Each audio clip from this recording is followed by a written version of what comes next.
এই ধরছে ধরছে ধরছে সত্যি সত্যি ধর। এই কোথায় যাও? মাছ মারা দেখবে? ফুবা মাছ মারতেছে। ফুবা কয়টা পাইছে? হ্যাঁ ফুবা বলতেছে কি দিয়ে মারতেছেন? সরি এই না তোলা হচ্ছে, দেখি কি হয়। এটা টোকাইতেছে পারবে না মনে হয়। আমার মনে হয় টোকাইতেছে। ওই পাশে যা লাগবে। হ্যাঁ ওই পাশে ওঠে।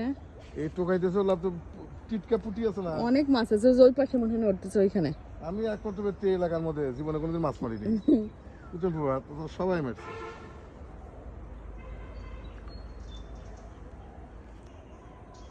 ওরা টিটকা পুটি এই উঠছে। মাছ মারা হলো একটা ধৈর্য। একটা ধরবে তাই না? হ্যাঁ হ্যাঁ ধরবে। এইবারে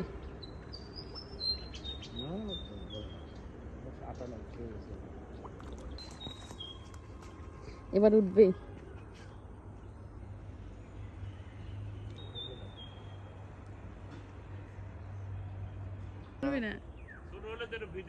একটা ধরলে মানে তো মজা এসে এই ধরছে ধরছে ধরছে সত্যি সত্যি ধরছে।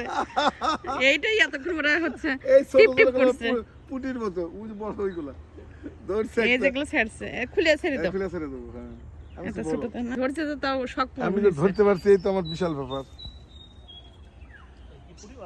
না না তেলাপিয়া এই না একটা ধরছে তো এত ছোট, ছেড়ে দাও। সে তো বটেই। এখন কি আরো মারবে নাকি?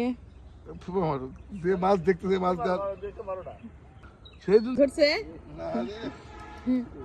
কত চেষ্টা করতেছে বসে দিয়ে একটা মাছ ধরার জন্য, কত চেষ্টা। কেমন মাছ হলে ভালো লাগে? একটা রুই মাছ কিংবা একটা রুই মাছ নাই, মাছ ছাড়ছে মাত্র। আসো থাক, ধরবি না। অনেকক্ষণ চেষ্টা করে একটা ছোট মাছ পাইছে। রোদ উঠবে না, এই রোদ ওঠার পরেই মনে করে মাছগুলো তো বসতে পারে না, ধরে না, ওই দিক চলে গেছে। আবার এই সাইডে এখন এসে ভরে গেছে। এই দেখছো, এই যে পাশে বড়শি ফেলানো হচ্ছে সেই পাশ থেকে মাছ চলে যায়। তো আমরা একটু বড়শি দিয়ে মাছ ধরলাম, একটা মাছ পাইছে। মাছ কেন যেন ধরতেছে না, কারণ পানি বেশি নাকি কি জন্য যেন মাছ ধরতেছে না। আর মাছগুলো ছোট। তো ইচ্ছা পূরণ হয়েছে নাকি কোনো মতো? আমি মাছ ধরতেই পারি না, আজকে যে একটা মাছ ধরতে পারছি এই জন্য তো আমি অনেক খুশি। আর একটু বড় হলে মাছ মারবো বড়শিতে। তো ফুবা মাছ মারতেছে দেখে আমরা আবার গেলাম। আমরা রিদিকে উঠাই দিতে গেছিলাম, রাস্তা পর্যন্ত গেছিলাম। রিদি স্কুলে যাচ্ছে, উঠাই দিলাম। উঠাই দিয়ে দেখি যে ফুবা মাছ ধরতেছে। আবার ওইখানে একটু যায় দেখে এখানে বাসায় চলে আসলাম।